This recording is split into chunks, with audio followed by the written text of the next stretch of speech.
Iyakapan nina Alden Richards at Catherine Bernardo huling-huli sa backstage. Finally ay dumating na rin ang pinakahihintay ng napakaraming Katden fanatics, ang Bench Body of Work fashion show.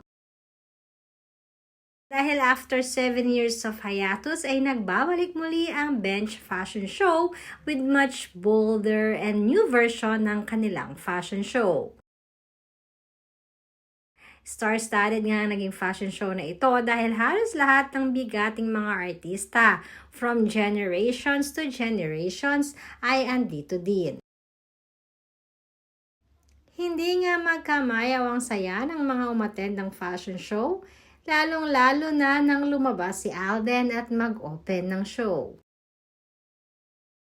Kasama rin ni Alden ang ibang mga artista katulad na lamang ng kambal na sina Atasha at Andre Mulak, Fiang and JM, Angelina Montano, Sunshine Cruz, Ina Raimundo, Joshua Garcia, SB19, David Licauco, Michelle D at iba pang beauty queen.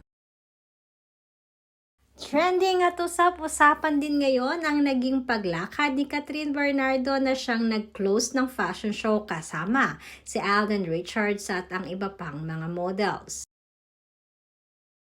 Samantalang muli rin napatunayan ng Katden na hindi totoo ang mga balitang hindi sila nagpapansinan ni Catherine Bernardo. Dahil madami ang nakapansin ng extra sweetness ng dalawa, lalo na at matagal-tagal silang hindi nagkasama. Huli nga ng ilang artista ang kaswitan at paghagpa ni Alden kay Catherine sa backstage after ng fashion show.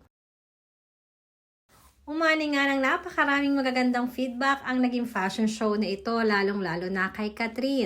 Dahil Catherine always slay and kay Alden naman ay nakakabilib di umano ang napakabilis na transformation ng kanyang katawan. Dahil mukhang balik alindog na muli si Alden.